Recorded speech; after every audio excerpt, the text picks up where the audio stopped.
Kohhran ho ten Pathian khongai na Hruaitu tak kan chang chho zela hei kumtir lam atangin boruak dang lam Shrilengin minti buaya amaro chu tuna hian hei thasikrim telo nam chho vele ta a ti chung zong thatam chung po hian Pathian khongai na Hruaitu tak Kohhran hovin kan donga Pathian hne na lom thu sei zelila Pathian chibai ibu kang u lalpa tlamte chu an kir le anga hlasa chungin Zion an thlenganga chatua na lomna an luchunga a om to ang limna le lomna an hmu anga lungai na le room na chu abo to ang Pathian thu thiang lim ingai thang u chanchin tha zohana ziak bung sari chang somthum le pasari le somthum le pariat tin kut triak don ni Hruaitu bera chuan isua adinga a awa tupo tui hal chuan ka hena local sela in ro se tupo miring chu Pathian le khasayangin tuinung lui te apuma alo luang chuakang ati a lalpana thu thiang lim kan chiar hi kan zatan mal som ro se amen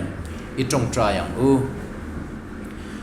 olalpa chungnung ber kan Pathian du tak voin thengai Kohhran ho ten imal som na event him na I khongai na kan la dona wangin kan lom ema lom thu kan ron soye lalpa kum top lam te kan lo nai ta a thlasik bo ruak te kan lo chuang kai chhole ta a kan maloka hian kum tina kan hun Hruaitu le Kohhran ho ten kan nga lel Christmas te po chu lo nai ta le ani kan mabak eng ma kan khrelowalalpa ikuta kanin koltira khongai takin Kohhran ho te ro min rel sak zel la tharawin min hruai zelang che voina po hian lalpa khongai takin kan Inkhawm hi mal min som sakla I thu kan ngai thak tur kan Tantu hun man tur te kan Thusawitu hun man tur te I fakla kan sak tur te le kan sak tak te khongai takin lalpa kan Pathian Kohhran ho tan nungin mal min som sakla I tharawin kan zain minom pui zelang che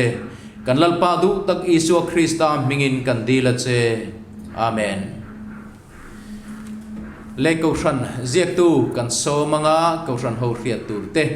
min han riat tir sela ilo so mang u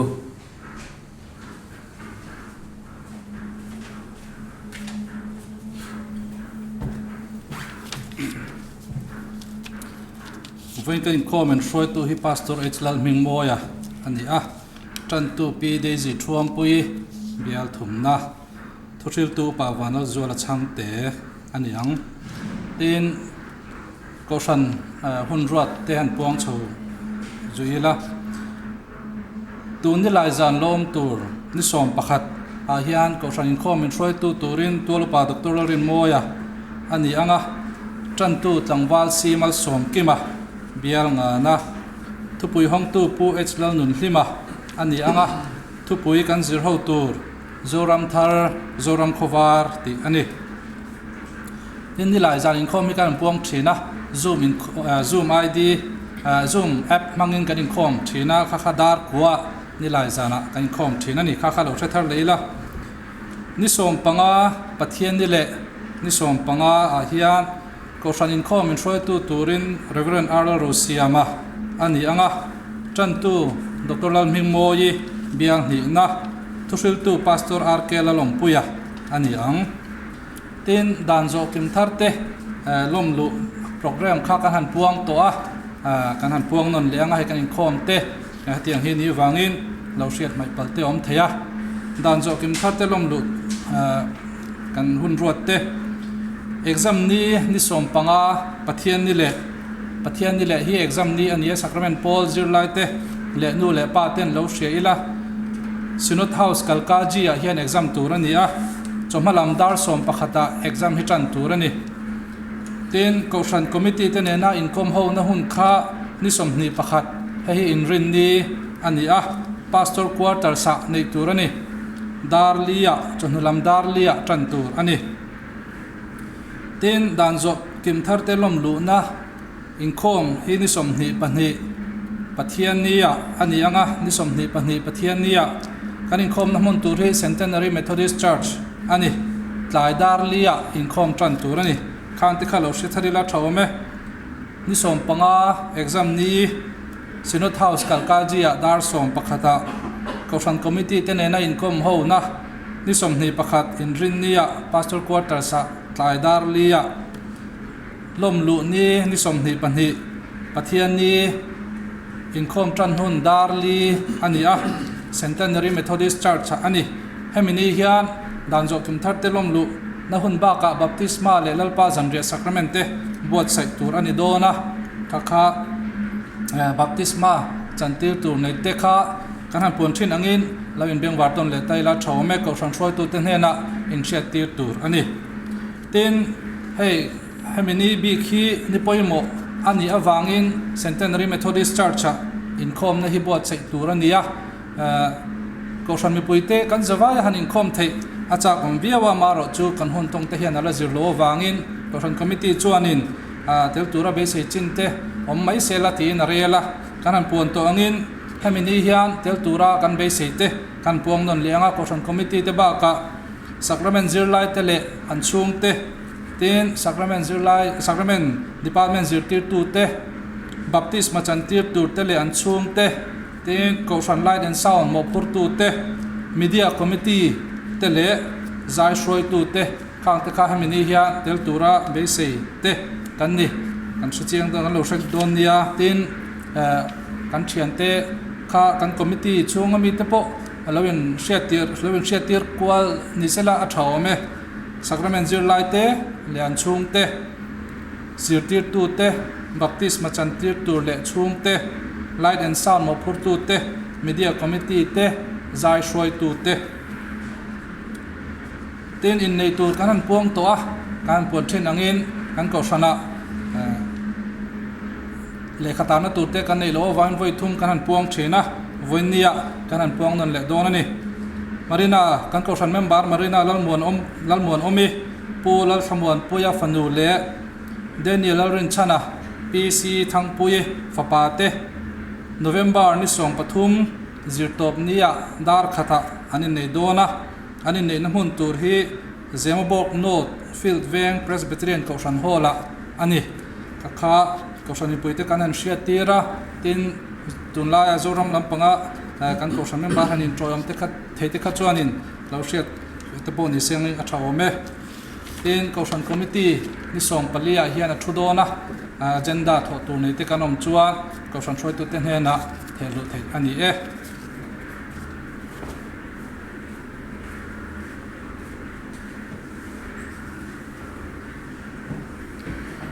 kan Tantu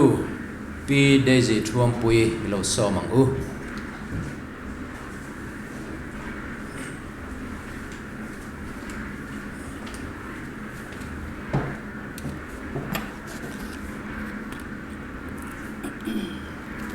Bible chang thang mi lo ngai thang u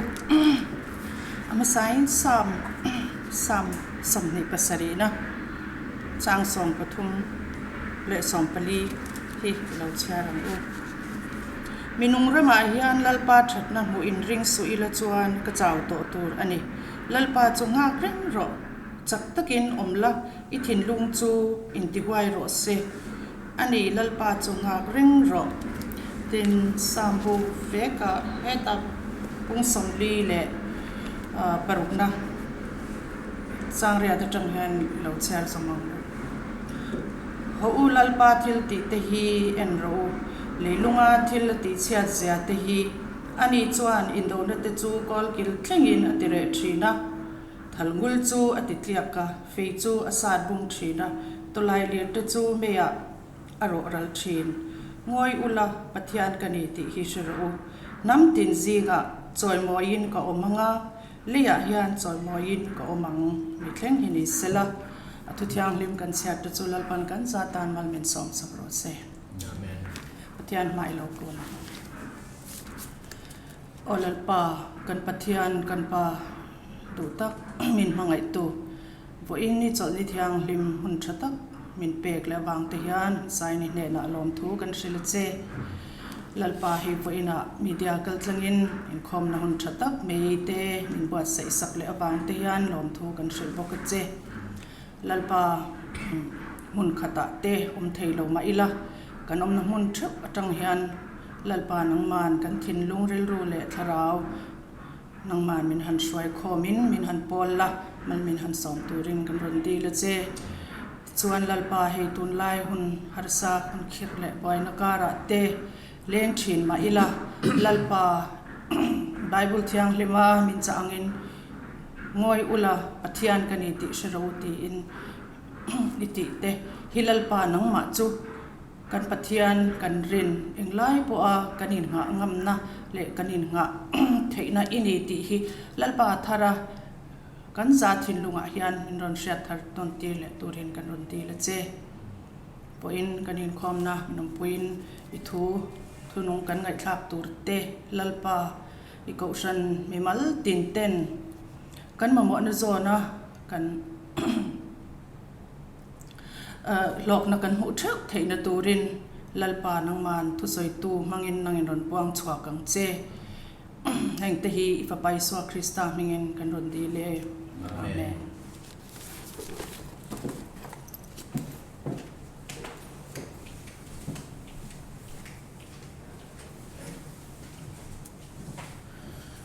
Nimin lama khan Sunday School Committee ruaman na in Sacrament Department te nikhat kem kan han nei a Pathian in min hruaia tluang takin program kan manga kan ziak tu ne na tanga kan han ngai thla kan khan lomlu turin kan in buat sai chhome kan ia tin lomlu ni hei Kohhran ho te Biak ina hu ho han Inkhawm kan sak em to maya amaro chu chuti chungchuan kan tun lai bo ruak Shileng lapung ve zel kara ahu ho kan zawa Inkhawm ero chu la tim om deu boxi a khan Inkhawm a kalbik tur te kan hanin ruaman lo theilova maro chu media lamin kamini kha live in kema ni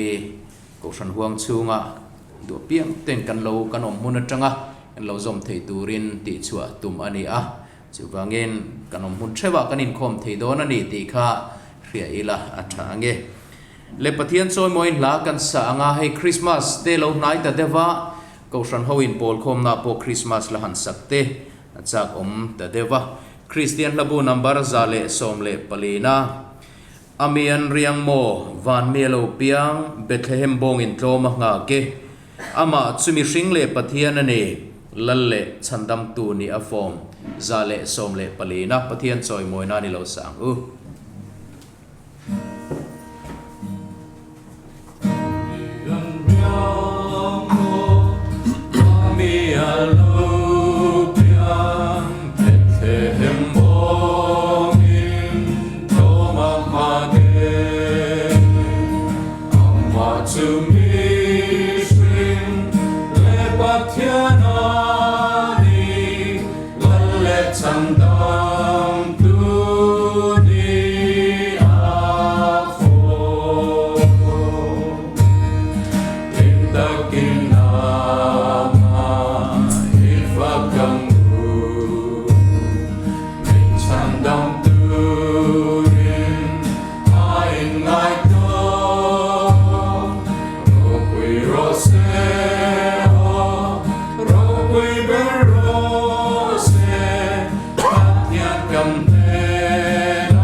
Pathian thucha kan ngai thato anga voina thucha soitu turhi upa Vanlalzuala Chhangte ani tuna elo somang u voina ko Inkhawm na hun thatak mai kan nei le theya ma sain Kohhran hote lal paiso Krista mingin chibai apo ka cheu mini hian tuna kan han sakta ang kha Christmas lam hoi deuh te po han se cha om chho tran to a ha me ro chu Christmas program hi san pain akina kan lam han do na wangin voina chuan kan in zoom le ta dewa tir ko polan Pathian na Thuampuii te kan ni thu a sei hi toite in voini hi kan ngai to hotan kan thang ani chumi kan thuin ha na Pathian thu lo ngai thai la thui deuh le kan chhiranga korin thon khat na bung thum chang khat atangin chang som thlengin kan chhir don nia Pathian thui lo ngai thlang u korin thon khat bung thum chang khat atangin chang som thlengin tin u nau te u tharau mi te hena soi angin in hena thu ka soi theilowa ti sami te hena soi angin ka soi jok kha Krista a no sen te hena soi ang main Johnny Lovin nute in ka chom cheu kha cho in lei theilo awang khan ani tuna po in lei thei talo fo ani ti sami in lani fo awangin in zinga I sing na lein hir na thina wang hian ti sami lani in mishing angin in la ani lovem ni mi pakhatin pol ka ni midangin kei zong apolo pol ka ni in ti chung zong mishing in lani lovem ni apolo chu enge ni le pol po chu enge ni rong bol tu nang mani rin tir tu cheu chau an ni asin chu po chu lalpan apek ang ve chau ze linani kein kaphuna apolo wan tuina choma nima sela Pathian in a Chhantirani choti chuan a Chhantir tu Pathian chau lo chu aphun tu cheng ma ani lova tuya chom tu po cheng ma ani hek lo tina phun tu le tuya chom tu chu pum khat anni nima sela an mani thorim ang ze lin mani loman an mu ve ang keini jong Pathian na Thuampuii te kan ni si a nangni Pathian thoma chu in ni a Pathian in sak chu in ni boka Pathian khongai na mi pek ang ze lin in sa ho tu perfing tak angin kein lungphum karema midangin achunga in an sa nima sela mitin achunga an sak zia tura film ko cheu se Pathian na thu mal song lo se amen tung trying o lalpa nang chu chuan zong chena kan omna inia tlang te pian ma leilung le khovean nang chu chatuan ta chatuan thleng pa in kan omna Pathian ini chumi awan chuan voini hian lalpa Kohhran hote I ma thamong takin kan local khom le a I thu kan zir tur te kan na Thuampuii in na Thuampuii kan ni thu te voini hian toite angai tu ho kan tumani a lalpa nangin malmin som sakla tharawin kan hena thuron seng che lalpai somi kan on dile amen kan amasain mishing hi enge mu ani le ti hi mishing hian alawin zot ma khop maya mishing thinlunga he zona aron phum tu hi abul chan na chu eden ho na thlem na tang khan ania thlem tu in mishing kha Pathian ang in lo ni do na lom tia e Pathian ina e phallo e tura ron thlem khan mishing kha tunge ani ti in shet cha na thinlung kha aron putir tlat mai ni ama kha chon evile da makhan Pathian ina dang ang khan an lung oi mai a an ni na khan an lung oi an ngai tu lo ani tunge an ni ti khan ngai tu lo re amero chu thlem tu khan aron thlem ta a an mani a khan kha tunge ni an ni ti in ngai tu thei tura e chapo na kha aron tu tlat mai ni chumi wan chuan Pathian ang ni cha na kha theira Pathian in nun na theing ra ei lo tur ati va ei chak na akha aron nei ta chumi atang chon tungi ani ti in ngai tu na kha aron piang ani ten tia chuan mishing chu nia a in hriat dan ang khan alo nung chho mai ani om ani a chuan hei a local zela hun a local zela mishing kan lo chang kan chho zela po khan tunge nia a in ngai ti lai tak mai hi mishing hen ma ni in zon na enge ani ti in zon na hi alo nei thui khop mai sa kho lo pianga pathian chi sang sang an lo biaka po chu chu mishing khan aron ken chho pui zel ani kan ti ani a ti chon ei sa ko sang sang le sai siam na mang te in mishing ni na mishing hi enge mu ani reng le ti lai hi mishing hi na lo in zong na sa khop mai a hindu sa khua khovela sa khopa ngai tak a upa berpola an soi chuan kan hriat photo angin mishing te hi pathian taksa tangin an lo piang ani ti kha an lo in zir tir ve a alu atangin chi thaber brahmin kan ti ang chi te an lo pianga chuan an pathian om bor tang chuanin lal le sipai lam satria an ti hote an lo piang ani an ti a ten sum dong le lo nei mi te chu pathian malpui atangin vaisia an ti hote hin lo piang ani a han ti le ta ten ake pha tangin sudra an ti chia lo ho an lo piang ani an ti le ta chumi atanga lo piang chok lo an ngai ho chu khoi thiang lo nam hnoi nung a chi a chia tla po ni lo ang chi tun lai tong kamin dalit kan han ti ho te kha an lo ni le ta chung ho chu mishing thing lo an han ti ho te kha an lo ni a ti chuan hindu te ngai dan tlang lon taka chuan mishing hian amma ni na hre tur chuan pon lam le thil dang en lovin amain en chen ngai ni an ti ani mishing tharau atma nan ti chu pathian brahman them mania thi thei lo ni in he taksa kora hian atanga a thil ti that lo zirin thil chi sang sanga chu mishing a chu anun na alo to pa khan aron piang chok aron piang nun ni nan lo ngai ni chu tiang chun hindu ho po hian an lo in chi tira muslim ho hian in thu thlung lui hi thui takin an pomani ti kan hria mishing an ngai to point mishing chu pathian thu om le pathian in are sakanga piang chu mishing om dan ni men an ngaya mishing in ama du dana vanung tura anin ngai lo ti zong te point na soi thei o me hey budi so te po hi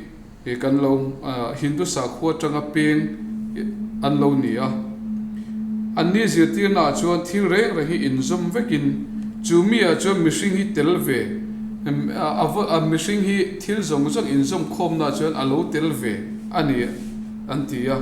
hindu te ang bokin pian chon le na kan han te ang chi te kha an ni zir tir na po hian a lang sa khop me a chu ta chuan mishing chu ani na tak bo chuang lovin a piang dang lam reng ani an ti ani chu tianga dang lam reng ani awa chuan mishing chu chatuan mi ani lova chu tianga dang lam zel na le chan dam na thu po amai mo phurni in budi so chuan an lo ngai ni chuan khovela lo thang zela kumzabi som pasari na som pare chhona chuan mishing hi thil siam dang atanga ron in her chho zela tun anga lo omta nia zirti thiam na manga chui chuate ani ti kan hua pathian siam ani na lam ai ma in zoya thil nung enge mo atanga lo piang chuka lo thang zela fin na le thiam na te atama taksa ngai po loading mar theya ke pani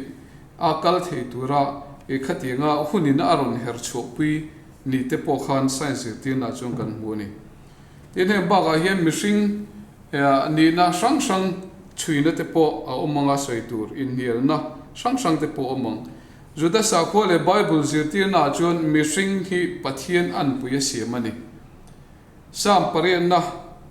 chang ni chang ria ta chon mishing hi enge mu ani a hria dang thin ni mishing fa pa hi enge mu ani a kan thin ni ani chu pathian ayan nuai deuh chawai da thil siam zong chunga ho tui da ni tin sam thuthung hluia chuan mihring chu Pathian ayan hnuai deuh chau Pathian an puya siam ani na kan hmua Bible hian mihring hi sakhuna lama tangchawin a chui ani ti hi veni hian kan hriat thar le tan te po thain ka hria chuta chuan Bible ina mihring ni na kong hnia sei chu pakhat na chuan Genesis bung khat le bung hnia kan hmuangin mihring chu Pathian in adu dan le abik taka amma anga asiam za omna nei thil siam dang chunga thu nei na pek Pathian pol thei ani chu mihring a chu apani na chuan mihring chuan amma du thu nge in sual lam thlanga ma ni in ti chiani thu Genesis a bok kan hmu ni ti chuan thu thlong hluin mihring din muna soidan chu Pathian ne na khai khinin taksa ani na chuan vut le vai vut mai ania Pathian atanga nun na tho manga mihring chun nung ani ti kan hmu ni chu ti lain Pathian an puya siam ani na chuan ngai tuana thiang chia le thasiat na mangai na le du than theina nei boxi ani chu mihring zia Bible ina min hril chu alonita mihring chu mani du thu nge Pathian tluk sana sual kong zo nima se thuthung thara chuan lali suat tlan na azara mihring ro puina chu Pathian fa ani na a angin soi aloni le ta thunga chu tir ko pola chuan mihring chu Pathian an na le ro puina nei ani ti korin thon khat bung som pakhat cha sari na khan min lo hril le ni lali suan Pathian chu pa ani zia soin mihring te hi angai sak zia le an laka thil phal zia te tlan na khongai na san zia asoya chu chuan Pathian in mihring angoi hu zia te chanchin thabulama min hrila lali suwa tong kam tam takkan mon chanchin thabulama Pathian ina mihring angai sak zia te mihring te tan chu Pathian chu pa ani zia te chumia wanga e Pathian ro puina changle tu kan ni zia te elali suwa chanchin tha nge zia na buwa kan mut chu pola hian aron soi chiang le ta ama bok chuan thuthung thar rong bol tu ate min thlin tira ale khathu mai ni rong bol tu te ni lovin atha rao rong bol tu ate kan ani zo ke ron te ni chu mihring a chu tirko pol a chuan Pathian tha rao rong bol tu te kan ni ti e aron soi fi ta chu ta chuan ring tu te chu Pathian tha rao rong bol tu te an na tho pui te kan ni zia mi tirko pol a hian min ron hrit chiang ta ni ti khan Bible chang kan chirlan ta ka khan e korin Kohhran kha tirko polan adinani ti kan hua kha Kohhran khan tirko pol kifa amma lampang kan abung ma lampang kan chir chon kifa pol isu pol ti te e khatin khan Kohhran korin Kohhran pakhat chunga khan tirko pol apolova pol kifa petera pol isu pol ti khan eng moti ti neu kha e alo ani ome Kohhran din tu ani wangin tirko pol hian na takin le khawa than ani ti kan hmu ni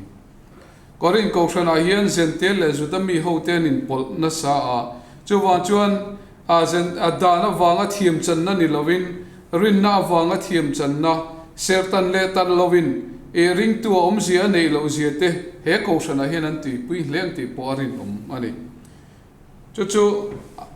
tirko polan na takin e kha in thirna pol ti pol an lo ama wang khan le kha wa thona ni ti kan hua chu da tirko polan a ron soya chu apollo wa chu polan o hans pola ani emo apollo wa ani emo engma an ni lo an na ti lo tling tu ti pui tling tu chu Pathian chawani ti kha ani ta ni he apollo wa kan hua apollo wa hi e polan korina chosan nu Kohhran korin khuwa rong bol pui mo tak Alexandria lampang khocho ka niya Alexandria hi kha hun lai le hun masalama te Greek fin na hazir na mun pui niya Alexanderan adinani ti te po kan ria o me an thusil dana te fin na lam tong kam thiam le thloi thlum mi te khin thil te po mang thiam riu ri an lo niya thu soi thiam na te pata khatiang chi sang zir na mun ani chu mi chu ka ne wa chuan apollo wa kha thu sai thiam takani ang ti po arin oma chu tiang mi te alo ni van chuan korin ko shana po khan mi te ngai sana lo view ni om takani china kan han soita ang khan anni pani ba ka khan kifa petera lo ngai sang pol petera pol ka ni e lo ti pol te a ke ni zong anni mishing mai ni lovin krista pol kan ni lom tia e lovin tharau mi le zual ang chi te po kha an lo om nok ni ngei turani chu tir ko polan e heta aron sei chan bera chuan an mani apolova an ni emo kifa an ni emo ama pola an ni emo ai chuan pathian na thopui an ni zok je hi tir ko polan hela hian ron tar lan atum tak chu ni tani pola apolova polan ti chung chu ring tu tharau mi nun ani lova khovel mi nun nen danglam na umlo an sukle dan sang tharau mi an na aya khovel mi ring lo mi nun dan an anzo ka wangin ti sami aron ti ta khal meni ti kan muni eka Kohhran te po hian thil Kohhran lian chuan te khatiang te po kha e alo ve thei tho om mangi o ti te po e ngai tu na chuan om mani kifa ni emo pola ni emo apolova ani an ma ni ro pui bi kan nam lova krista chanchin thashil tu mai an ni tir ko polan aphuna apolovan tuina choma athan tir tu pathian chawani ti khatir ko polan aron soi tum chu anita helaya polan pathian na tho puite aron ti hian pathianin thok tu nei lo an mani kha amamo ngoi an ni lo tilam hitir ko polan aron chanchan pakha chunia pathian khongai na awanga chandam athisena atlan lali suan khovela chu san dona arong bona chunzom tura e aron atlante atirte kan ni awanga pathian na wa thopui ve mai tu e kan ni na lai khatir ko polna na ron sei lan chu ania pathian khongai na awangin e anna tho chunzom thei chau kan ni ti lai kha anita ni ti chuan tir ko pola chuan pathian anna tho na khan pathian ada pui mo je engkim mai hi pathian awanga omle pathian ta vek ani ti kha helai korin ko shana hian tir ko polan aron e soilan tum chian em mai chu ani ta ni lali suwa thutlung thara chuan pathian ram chanchen thashil hi ring tu zong tho turania chumia tan ama zui tu de chu thupe kan ni ti kan muri he pathian ram chanchen thashil hi pathian na pui ania nam tin huwa pa chanchen thashil hi e ring tu te na chu ani top chin nei lo rong pol na ani ring tu zong tel na turan nei wangin ol ngot the ni lova Kohhran mi malin tel lo mai la Kohhran lungrual taka pathian na kan wa thok tura e Chhangte kan ni ti hi voini hian he kan pathian tu zira changhian kan sia thar le poimo me he na kan thona hian amala li suangei min tel pui zel tur thu asaya khovel top thengin ama chanchin thashil tur kan ni thu te min sila kan zinga tel zel don ani ti min sil ani mimaline mo poline mo intinei tu takamani thu nei na ne na beivak che ni lova pathian du dan le azai nga ya thok tur kan ni thu tir ko podan lai min sil ani ai chanchin tha kan sil na ko nga hian ke mani lali suwa chanchin tha aya mani chanchin sei vak mai te hi aol khop maya heng te po hi in su mangai fo ngai view thin ani pathian thoma mishing te ne na hian thanem ngai takalali su khongai na le chandam na thu sei mai hi e anha thok puiten kan ti tur chu ania Kohhran hi rongbol na thok tura din ania rongbol na kan han ti chuan chanchin thashil hi Kohhran mimal tin te na thok tur chu ani chanchin thashil rongbol na hi Kohhran adina wanga tho tur ani lova chanchin thashil atula wang zogin Kohhran hi din ani ti hi voini hian kan hriat tharle apoimo me chu pathian na pui ania chanchin thashil hi khovelin lali suwa chandam na tluan tling an chan theina na ring tu te na tho tura pathian ina aruat ana tho pui te min ti na chan lai chu anita sual boy ta te chan chok tura pathian in kong alo bo sai chu ring tu ten an tho chun zum turin lali suan min nu chi ani chu he khovela pathian ram alo thlen theina tura pathian rem ro na chu he alo ni ta ani ti kan mu ni chu na thok ve tu ra Pathian in a Kohhran ho te zinga ka min han tel tir ve ringot po hi a lo ma zai na Chhangte ani o me mi malina a tho tu ni lovin Pathian in Kohhran min din saka Kohhran atangin mi mal tinin thanem ngai taka kan tho na tur kan rong bol na Pathian na tho kan pui na tur chu alo nia lali su chandam nei na ron tum ber po mitin he na chanchin thashil ani ti kan mu ni he na nei tu le ho tu ber chu Pathian ania lali suwa in ngat tir ko te le Kohhran ten an chun zom zel chu ania chu mi a jong ke ni ho hi Pathian na tho pui te a ngong kol ba pui te kan lo ni ta Pathian chu na thil siam te na mangai na chu andon chewadua la shelo te ne na shil turin Kohhran ho te hi ana tho pui te ana tho pui atana adin kan nia churong bol na len tur chuan thei to pin tran ila zelangu ti kha na voinia kan han sei thei de chu ni e Pathian na thu kan ngai thak te kan zawai tan mal min som sa ko se Amen.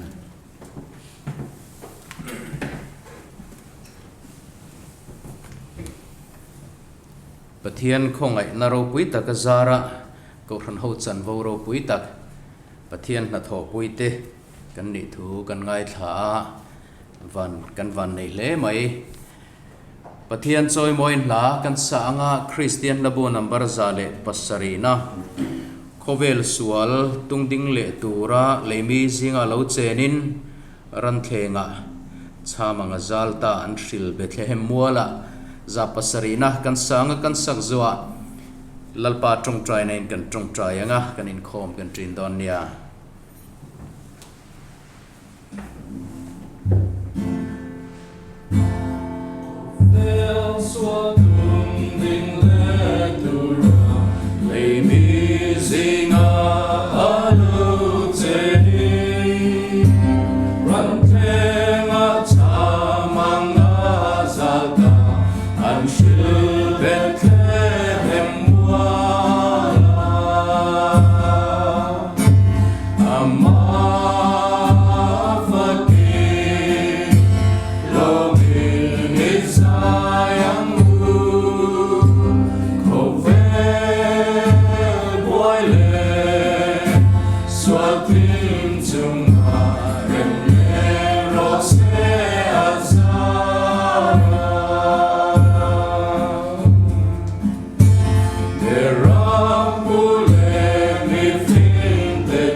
Love